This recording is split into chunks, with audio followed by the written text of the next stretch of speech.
여기에 나타나는 뒤편에 있는 이 산이요. 여러분들이 잘 모르시겠지만 베수비오라고 하는 그 산이고 화산이에요, 화산. 예. 이게 왜 유명하냐면 서기 79년도에 여러분 폼페이라고 하면 여러분들이 더 잘 알 수 있을 거라는 생각이 들어요.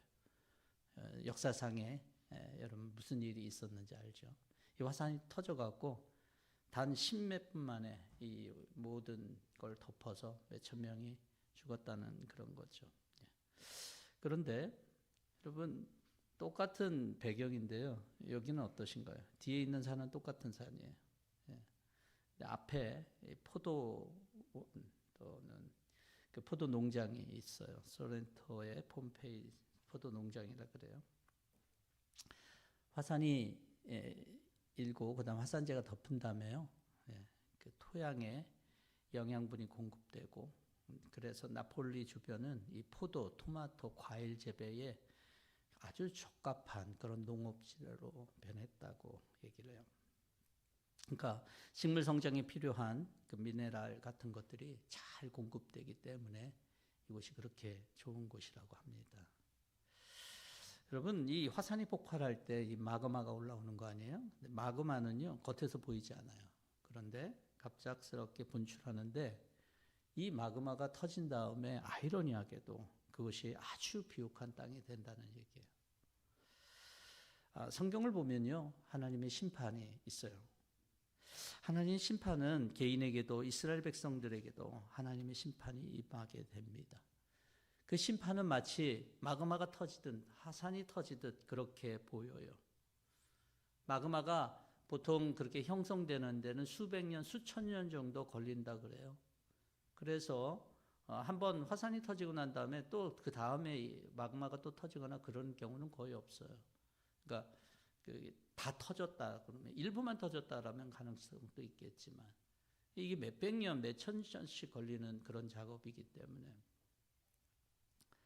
저는 이것을 보면서 하나님이 과연 큰 죄 하나 가지고 이렇게 심판을 화산처럼 이렇게 때리실까 그런 생각은 참 들지 않고 성경에도 그런 법은 거의 없는 것 같아요. 많은 시간 동안 쌓인 악한 생각, 죄악된 행동들, 특별히 하나님을 거부하고 우상을 숭배하며 보이는 것만을 의지하는 삶을 살다가 그것이 쌓이다가 어떤 순간에 하나님의 심판이 온다는 거예요. 그래서 하나님의 심판을 참 대비하기가 어려운 거예요. 마치 한밤중에 신랑을 맞는 그런 신부의 딜러리처럼 그렇게 하나님의 심판을 누구든지 알기는 어렵다라고 하는 거예요. 오랜 시간 때가 끼는 것처럼 우리의 이 찌꺼기 같은 우리의 삶 속에 있는 이 죄의 문제가 해결되지 않으면 그것이 쌓이면 그 쌓는 순간은 전혀 모른다는 거죠. 그런 순간에 이스라엘 백성들은 이런 질문을 합니다. 오늘 본문은 아니지만 그들의 뉘앙스는 이런 거예요. 왜 나한테 이런 일이, 왜 우리한테 이런 일이 발생됩니까, 하나님? 우리도 이런 질문을 할 수 있어요. 왜 나한테 이런 일이 벌어지나? 우리는 아무 잘못도 없고 정말 우리는 악한 행동을 한 것 없는 것처럼 얘기합니다. 하나님은 심판을 하시는 이유가 하나겠죠. 갈아엎는 것. 그것이 다시 생명을 낳게 하고 다시 그것을 온전케 하는 그런 일이기 때문에 갈아엎습니다. 여러분 심판 이후에 요한계시록을 보면 새하늘과 새 땅을 주님께서 예비하잖아요. 인생이나 공동체, 나라나 민족에 하나님의 심판이 임하는 일은 하나님께서 이것을 갈아엎고 새 판을 짜기 위한 거예요. 이사야서를 통해서 계속적으로 하나님께서 얘기하실 때 이스라엘 백성들에게 임한 심판도 그렇습니다. 오늘 본문을 통해서 그들이 심판이 오기 전에 어떤 마음과 어떤 생각을 가지고 있었고 하나님은 또 어떤 마음과 어떤 생각을 가지고 있었는가라고 하는 것을 같이 함께 보기를 원해요. 오늘 본문 16절에서는 이렇게 15절에서는 이렇게 표현합니다. 주님, 몰래 음모를 깊이 숨기는 자들 재앙이 닥칠 것이다. 그들은 어두운 곳에서 남몰래 음모를 꾸미는 자리다. 누가 우리를 보랴? 누가 우리를 알랴? 오늘 이 본문에서 나타난 첫 번째 이들의 생각은 이겁니다. 숨기고 그 다음에 아무것도 이것을 알 수 없다라고 하는 거예요. 사실은 하나님과 이스라엘 백성 관계를 생각하면 하나님께서 다 아신다라고 하는 믿음과 결론이거든요. 그런데 그들은 그렇게 생각하지 않았어요. 이것을 오늘 보면 16절에서는 뭐라고 말하고 있냐면, 그들은 매사를 거꾸로 뒤집어 생각한다라고 얘기를 해요. 거꾸로 뒤집어 생각하는.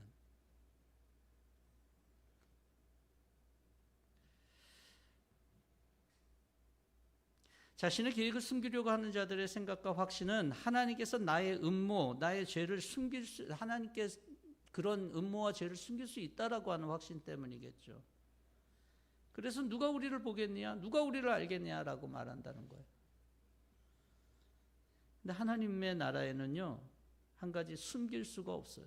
하나님께. 가인을 보세요. 아무도 보지 않는 곳에 아벨을 죽였어요. 근데 하나님, 내 아우의 피가 땅에서 나에게 울부짖는다라고 말씀하셔요. 가인은 아무도 보지 않는다고 생각했어요. 근데 하나님은 아셨습니다. 근데 성경을 보면은 하나님은 보셨다라고 얘기를 하지 않아요. 아셨다라고 하는 거예요. 왜 그러냐면 아우의 피가, 즉 가인이 흘린 아벨의 피가 그의 악행이 하나님께 호소하고 부르짖는다라고 말씀하신다는 거예요. 죄가 부르짖는다는 거예요.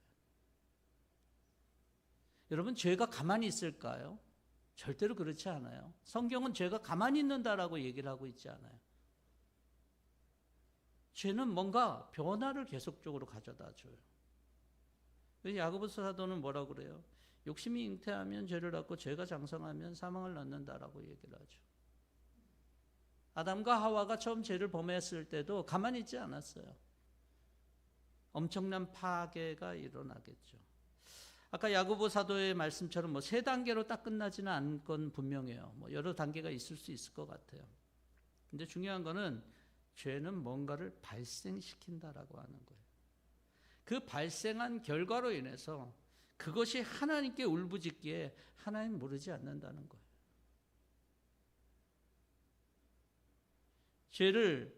죄는 믿지 않는 사람이나 믿음이 연약한 사람들의 몫은 아닙니다. 믿음이 좋은 자들은 어때요? 다윗이 밧세바를 범한 후에 예언자를 통해서 하나님께서 이렇게 얘기를 하십니다.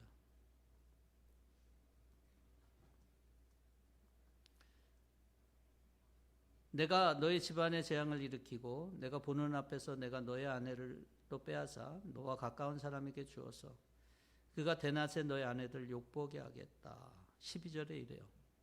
너는 비록 몰래 그러한 일을 하였지만 다윗도 숨길 수 있다라고 생각했어요. 그의 권한, 왕으로서의 그의 권한이면 이거 충분히 숨길 수 있다라고 생각했어요. 아니, 세상 사람들한테는 숨겨지는지는 모르겠어요. 아마 그렇게 어떤 예가 있으니까 이런 생각했겠죠. 하나님께서는 뭐라고 말합니까? 난 대낮에 온 이스라엘 바라보는 앞에서 일하겠다. 실제로 아들 압살롬이 반역했을 때 이런 일이 일어나잖아요. 믿는 사람들에게 하나님은 오히려 그 악을 행하는 것을 참아보지 못하고 넘기지 못하십니다.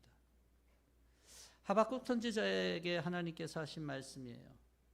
주님께서는 눈이 맑으심으로 악을 보지 못하고 참지 못하시며 패역을 보고 그냥 계시지 못하는 분이십니다.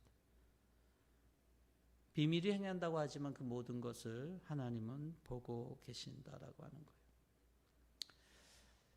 사람들이 이렇게 비밀이 행할 수 있다라고 하는 그런 확신을 갖는 이유가 뭘까요? 가만히 생각해 보면 힘이 없거나 재능이 없거나 물질이 없는 사람들은 비밀이 좀 적어 보여요. 비밀을 행할 이유도 공간도 없어 보입니다. 재물이 없는 사람한테 무슨 금고가 필요하겠어요? 그죠? 예. 권력이 없는 사람한테 누군가가 뭐 가서 비밀스럽게 뭔가 요구한 일이 있겠어요? 그런 일은 거의 발생하지 않잖아요. 돈이 생기고 힘이 있고 재능이 있는 사람들에게 비밀이 생기고 나 감출 수 있다라고 하는 마음이 생기는 것 같아요. 자, 아이들이 커가면서 비밀이 많아지는 경우가 있어요. 지금 뭐 우연히 미연히 이럴 때는 비밀이 없겠죠. 요즘 아이들이 비밀이 생기기 시작할 때를 보면 예전과 같이 사춘기가 아니라 언제부터 비밀이 생기냐면 핸드폰이 생긴 다음부터래요. 개인 컴퓨터가 생기면 비밀이 생기고요. 자기 것이 가지게 되면서부터 그런 것들을 뭐 그것이 뭐 꼭 나쁘다는 이런 의미가 아니라 비밀이 생긴다는 거예요. 뭔가 가지게 될 때. 어른이 되면 어떻습니까? 차가 생기면 비밀이 좀 많아지는 것 같아요. 사귀는 이성이 생기면 비밀이 많아지죠. 아이들의 경우에 보면은 비밀이 많아지면 나타나는 현상이 바로 부모에게 의지하는 힘이 약해진다는 겁니다. 다른 말로 독립적이라고도 얘기할 수 있지만 어쨌든 부모를 의지하는 힘이 약해지는 거예요. 아, 내가 다 알아요. 내가 할 수 있어요. 이런 반응이잖아요. 스스로 하다가 문제가 터지기도 하고 그래요. 어른들도 마찬가지일 거예요. 권력이나 또 재력이나 이런 것들이 많아지면 많아질수록 비밀이 많아지고 이 비밀이 많아진다라고 하는 것은 아까 아이들이 자기네들이 그 비밀이 많아질 때 부모와 의지하는 힘이 약해지듯이 하나님을 의지하는 힘이 약해진다는 거예요. 하나님께 비밀이 생긴다는 것은 하나님을 의지하는 힘이 약해진다는 거예요.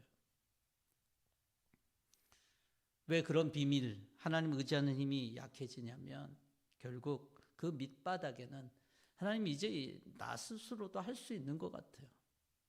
나 스스로 힘으로 살 수 있는 것 같아요. 이것 때문에 하나님을 의지하는 힘이 약해지는 것 아니겠습니까?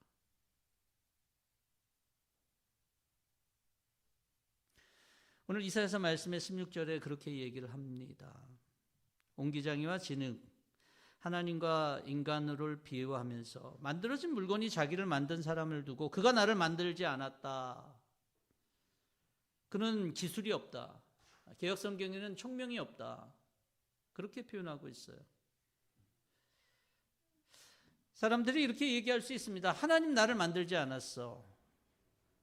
하나님은 기술이 없어. 이 말은 뭐냐면 하나님 나를 왜 이 모양 이 꼴로 만들었지? 이렇게 말하는 사람도 있고 하나님은 나를 만들지 않았다 라고 말하는 사람이 있다는 거예요. 내가 뜻하는 대로 하나님이 해주는 분이 아니기 때문에 결국 사람들이 이런 말하고 하나님을 멀리한다는 거예요. 의지하지 않는다는 거예요.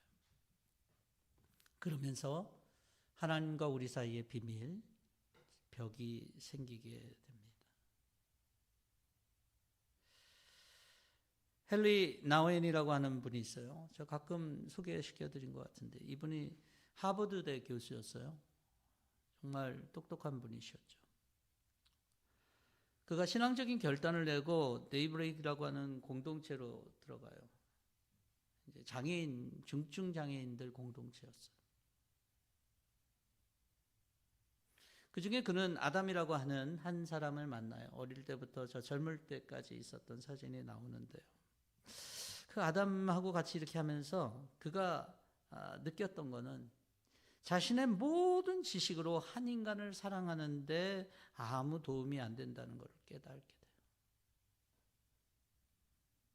그런데 놀랍게도 그곳에 가서 아담을 섬기면서 사랑받는 자가 무엇인지 알게 됐다는 거예요.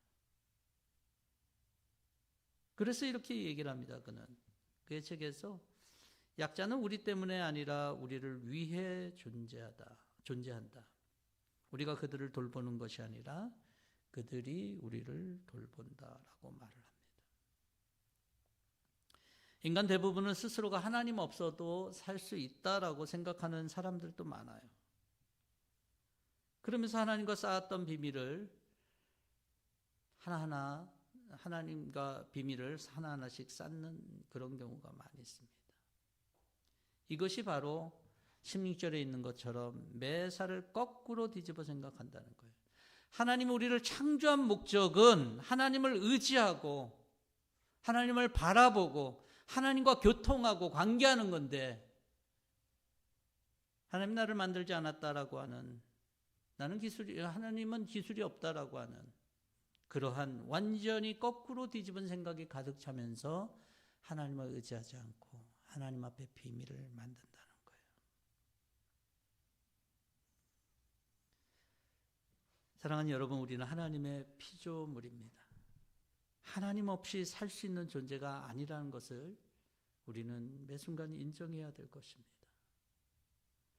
하나님의 피조물로서 지음받은 존재로서 인정하지 않고 하나님과 비밀이 많아지는, 하나님과 의지하는 그런 힘이 약해질 때, 매사를 거꾸로 뒤집을 더 생각할 때, 하나님은 그것이 쌓일 때 가만히 있는 분이 아니라 뒤집는 거예요.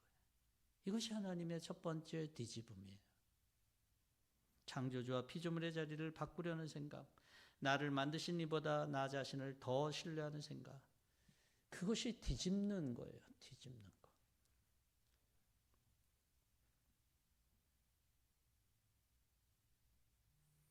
하나님 그러면서 17절에 뭐라고 말씀하십니까?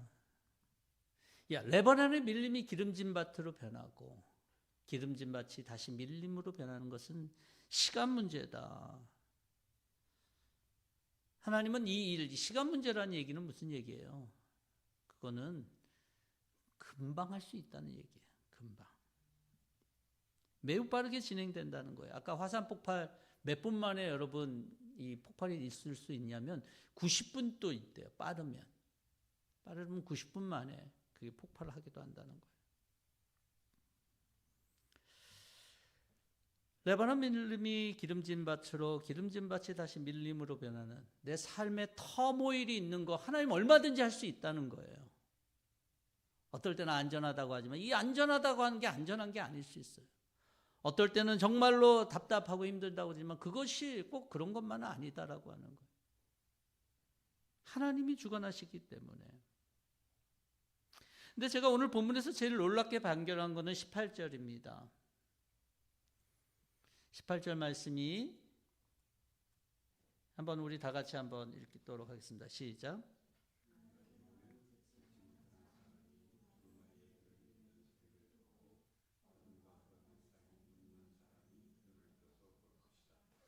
하나님께서는 얼마든지 터모일을 일으키시는데 이 본문 속에서 듣지 못한 사람이 여러분 소리를 들을 수 있을까요? 눈먼 사람은 어떻게 볼 수 있을까요? 근데 그런 일이 일어난다는 거예요. 이들이 바로 그날의 주인공이 된다는 거예요. 듣지 못하는 자, 눈먼 자들이. 이것이 바로 하나님의 두 번째 뒤집음이에요. 우리가 손쓸 수 없는 방식으로 세상의 질서를 친히 잡으시는 하나님. 심판으로 뒤집히지만 하나님께서는 얼마든지 그렇지 못한 자들을 뒤집으셔서 하나님이 그날의 주인공을 만든다는 거예요. 이런 역전의 은혜를, 이런 뒤집음의 은혜를 누가 경험하냐는 거예요. 저는 이것을 예수님의 말씀 속에서 좀 발견하게 됩니다. 예수님이 산상수훈에서 우리 어떤 말씀을 나눴냐면, 제가 이 말씀을 준비하면서 이 좁은 문 좁은 길이 생각났어요. 예수님은 세상의 모든 사람들이 들어가야 할 천국 길에 대해서 좁은 길, 좁은 문이라고 말씀하셨어요. 넓은 길, 넓은 문으로 가지 말라라고 했어요. 여러분 잘 아는 철로 역정에 보면요, 크리스찬이라고 하는 주인공이 멸망의 도시를 떠날 때 순례를 시작할 때 처음 통과하는 그곳이 뭐냐면 바로 위켓 게이트라고 하는 협창문이에요. 예. 많은 사람들이 그 문을 지나치면서 들어가지 않습니다. 넓은 길로 계속 걸어가지만 크리스찬은 좁은 문으로 들어선 후에야 비로소 등에 진 무거운 죄짐을 벗을 십자가의 길로 이어지는 것을 그 철로 역정에서 나타내고 있어요. 여러분, 신앙의 좁은 길은 뭘까? 이런 생각을 해보면, 여러분, 그것이 뭐 11조, 내 재물에 뭐 어떤 분들이 10에 2조도 하고 10에 3조도 하고 뭐 그래요. 그러니까 하나님을 위해서 그렇게 내 재물을 많이 쓰는 게 그러면 좁은 길인가? 그 부분도 그것이 쉽지 않은 길이기 때문에 믿음으로 그걸 결단하는 것도 좁은 길이라고 할 수 있겠죠. 주일 성수 빠지지 않고 하는 것, 예전에 그 데이비드 리라고 하는 그 무역센터 총재 얘기를 한 적이 있죠. 지금 돌아가셨지만 그분은 세계 어디 있어도 주일 성수를 빠지지 않았대요. 그 워싱턴에 있는 이 교회를 꼭 참석했다 그래요. 이런 것일까? 천국으로 들어가기 위해 걸어가야 할 좁은 길, 사람들이 많이 찾지 않는 길은 뭘까? 세상은 우리에게 강해 보이고 흠을 숨기고 자신을 증명하는 것들을 얘기합니다. 근데 성경 속에서 계속적으로 보여지고 있는 주님이 포커싱하는 것들은 세상의 가르침과 거꾸로 되는데요. 그것은 바로 죄를 발견하고 죄인으로 인정하면서 나아가는 길이에요. 저는 어렸을 때부터 신앙생활을 해왔기 때문에 나를 죄인으로 여기는 거 그렇게 어렵지 않았어요. 왜냐하면 어렸을 때 교회에서 맨날 하는 얘기가 이 얘기 아니에요.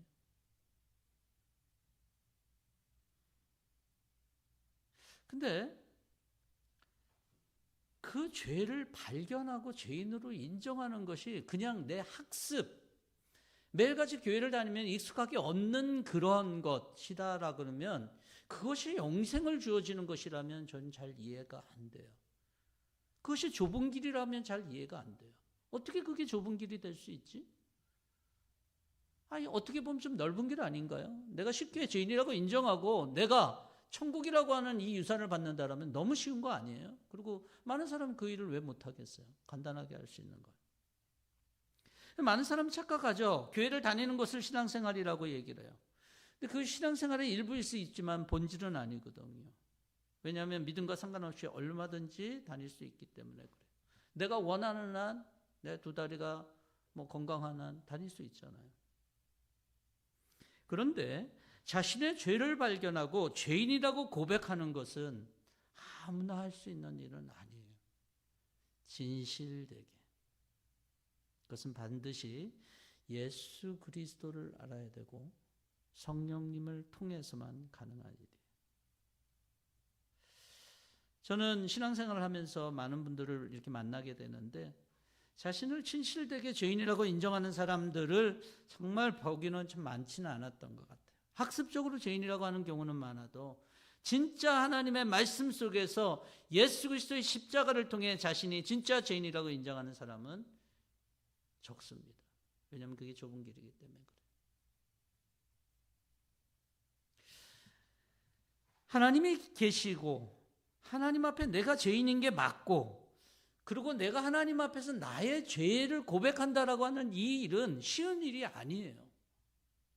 정말 괴로운 일일 거예요. 도저히 용서받을 수 없는 잘못을 저지른 사람이 자신이 해를 끼친 그 사람 앞에 다시 서야 되는 것과 굉장히 비슷한 일이거든요. 이번에 제가 목금토 커피 브레이크 컨퍼런스를 갔다 오면서 이게 커피 브레이크 30년 역사 속에서 처음으로 동부에서 있는 일이래요. 그동안 이제 커피 브레이크 할 수 있는 그런 베이스가 안 돼서 이번에 1회로 이제 동부가 됐는데 뭐 계속 되겠죠. 2년에 한 번씩 한다 그러니까 한 15회 정도 서부에서만 30년 동안 있었대요.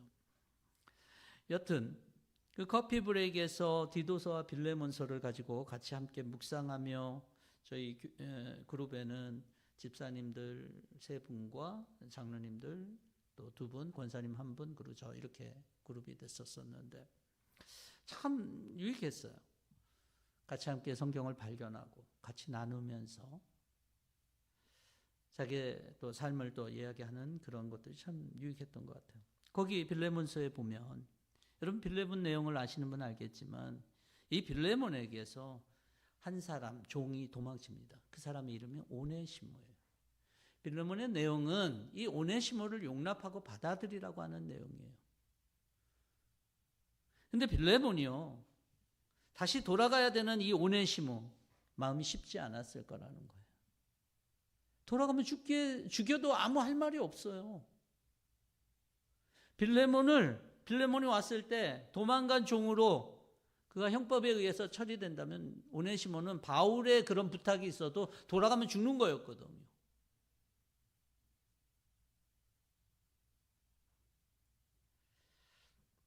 하나님 앞에서 자신이 죄인임을 인정하는 것은 바로 이 오네시모의 심정과 같다라고 하는 거예요. 가면 죽을 것 같고, 이 마음 속에서, 영혼 속에서 찢어지는 듯한 아픔과 그 슬픔이 하나님 앞에 있는 거죠. 그냥 단순히 저는 죄인입니다, 주님 저를 용서해 주실 줄 믿습니다, 이런 게 아니다라고 하는 거예요.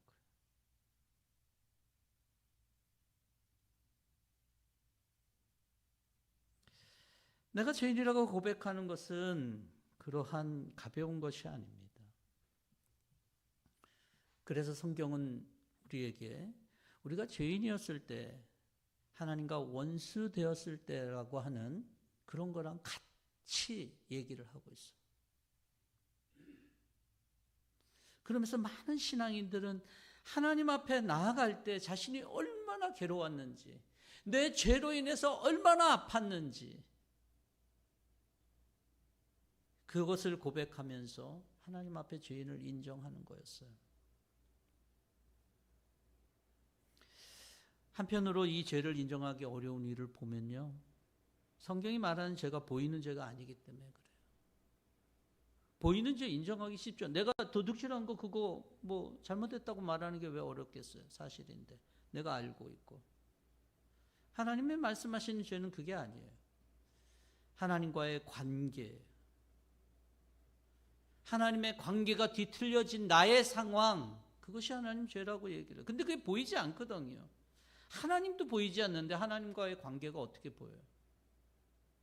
엄청나게 힘든 거예요. 그래서 이것을 우리 머리로 이해하려고 해서는 절대로 해결될 수가 없어요. 하나님 우리에게 말씀에 대한 믿음이 필요하다 그러고, 머리의 논리가 아닌 하나님의 말씀에 대한 순종이다라고 얘기를 해요. 믿음과 순종은요, 내 어빌리티하고 관련이 있는 문제가 아니에요. 내 태도하고 관련이 있어요.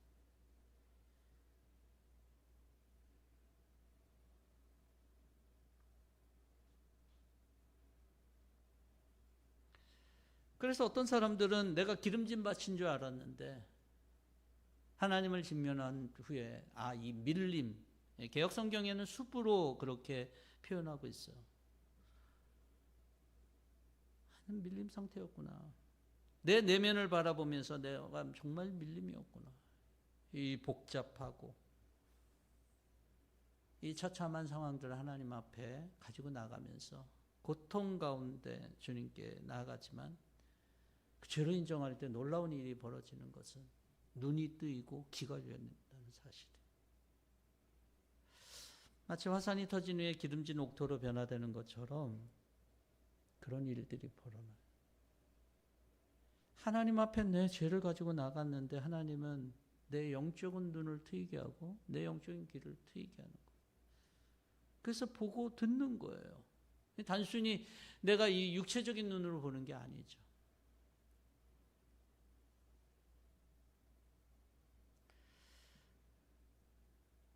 여러분, 이 말씀 속에서 우리가 같이 함께 봐야 될 것, 정말 내가 하나님 앞에 진정 죄인임을 인정해서 하나님의 말씀이 들리고 하나님의 말씀이 보여지는 축복이 있기를 바랍니다. 그래서 예수님께서 마태복음 11장 5절에 눈먼 사람 보고 다리 저는 사람이 걸으며 나병 환자가 깨끗하게 되며 듣지 못하는 사람이 들으며 죽은 사람이 살아나면 가난한 사람이 복음을 듣는다. 이 단순히 보이는 그런 결과로서가 아니라 영적인 의미들이 있다라고 하는 거예요. 주님은 그렇게 사람을 뒤집는데, 특별히 자신을 죄인이라고 인정하고 나가는 사람들의 마음을 뒤집어서 눈먼 사람, 귀먼 사람을 보게 하고 듣게 한다라고 하는 것입니다.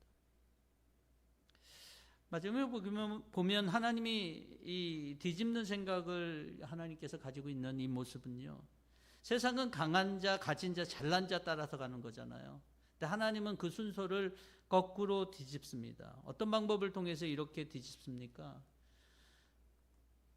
19절에 보면 천한 사람들, 가난한 사람들, 하나님은 이런 사람들로 하여금 하나님께서 하나님의 나라를 세워 가신다라고 하는 거예요. 전 이 말을 보기 위해서는 21절을 좀 먼저 보기를 원합니다. 21절에 보면요, 그들은 말 한마디로 사람에게 죄를 뒤집어씌고 성문에서 재판하는 사람을 올무에 걸리게 하며 정당한 이유 없이 의로운 사람의 권리를 박탈하던 자. 여러분, 이런 일들이 오늘날도 일어나요. 그렇죠? 예. 이 사람들은 어떤 사람인 줄 아세요? 그것을 20절에서 얘기하는데 포악한 자, 예. 비웃는 사람, 죄 지을 기회를 엿보는 사람이라고 얘기를 해요. 저는 가끔 이렇게 주식에 대해서 저는 잘 몰라요. 근데 주식이 올랐다가 확 떨어졌잖아요, 한국에서.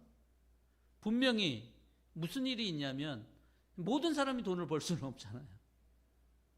확 오를 때는 다 돈을 번다고 그러지만 그 중에 떨어져 갖고 엄청난 손해를 본 사람, 그래서 자기가 갖고 있는 것까지 다 잃어버린 사람, 그런 사람들이 굉장히 많이 나왔다 그래요.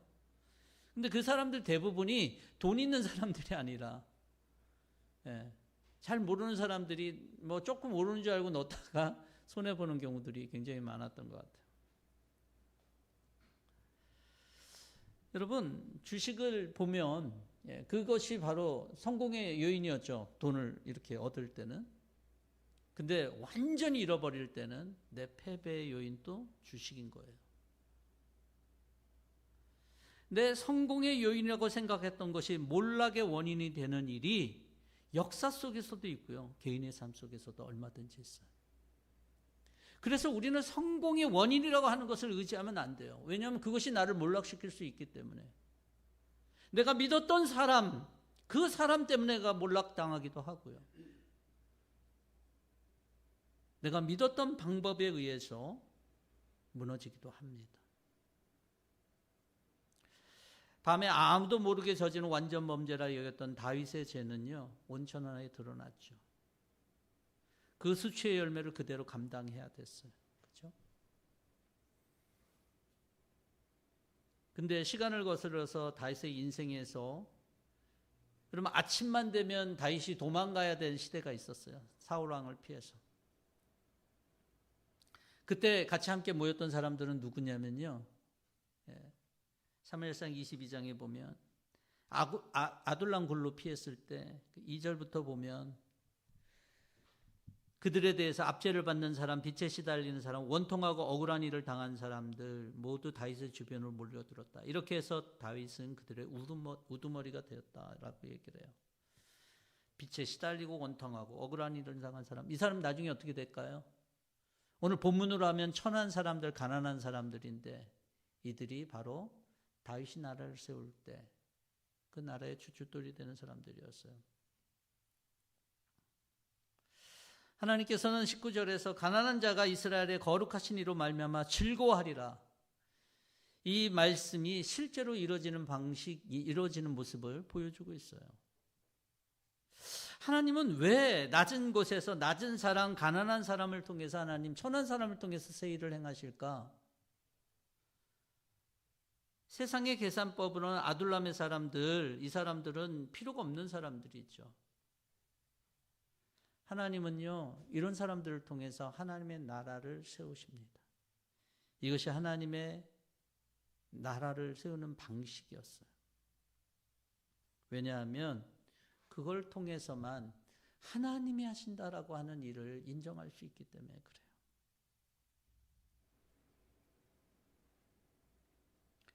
그러면서 그들에게 향한 주님은 22절에 보면, 그러므로 아브라함을 구속하신 주님께서 곧 야곱 족속의 주 하나님께서 이렇게 말씀하신다. 이제 야곱이 다시는 부끄러움을 당하지 않을 것이고 이제 그의 얼굴이 다시는 수모 때문에 창백해지지는 않을 것이다. 아멘. 여러분, 우리 같은 사람들, 천하고 가난한 사람일 수 있어요. 아니, 여러분들이 부하다 그러면 아마 하나님의 나라를 여러분들이 경험하기는 어려울 거예요. 제 마음적으로 얘기하는 거예요.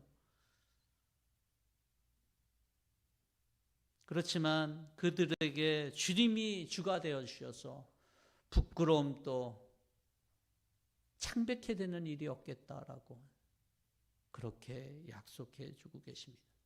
그것이 하나님의 뒤집음이에요.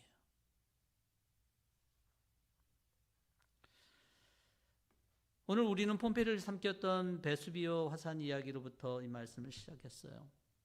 단 몇 시간 만에 도시 하나를 덮어서 모든 사람들을 없애뜨렸어요. 그렇지만 그 잿더미 위에서 지금은 가장 달고 기름진 포도와 토마토를 거두고 있다는 거예요. 우리 삶도 다르지 않죠. 우리가 감추어졌다라고 죄를 우리 가운데 쌓여서는 하나님의 심판밖에 없어요. 그 하나님이 우리를 뒤집은 방식이에요. 하지만 그 무너진 곳에서도 내가 죄를 고백하고 하나님을 의지하며 나갈 때 마치 귀머거리 같고 눈먼 자 같지만 하나님은 귀를 열게 하시고 눈을 뜨게 하시는 분. 마치 화산재에 덮은 그 땅이 가장 비옥한 옥토가 되는 것처럼 저는 오늘 하나님께서 세 번의 뒤집음에 대한 말씀을 나눴어요. 하나님의 심판으로 몰아놓은 첫 번째 뒤집음 가운데 있을 것이냐, 아니면 진짜 내가 내 죄를 고백하며 하나님 앞에서 내 삶이 뒤집어져서 부끄러움도 없고 창백함도 없는 그런 삶을 살아갈 것인가 라고 하는 거예요. 저는 여러분들이 그 자리에 있기를 원해요.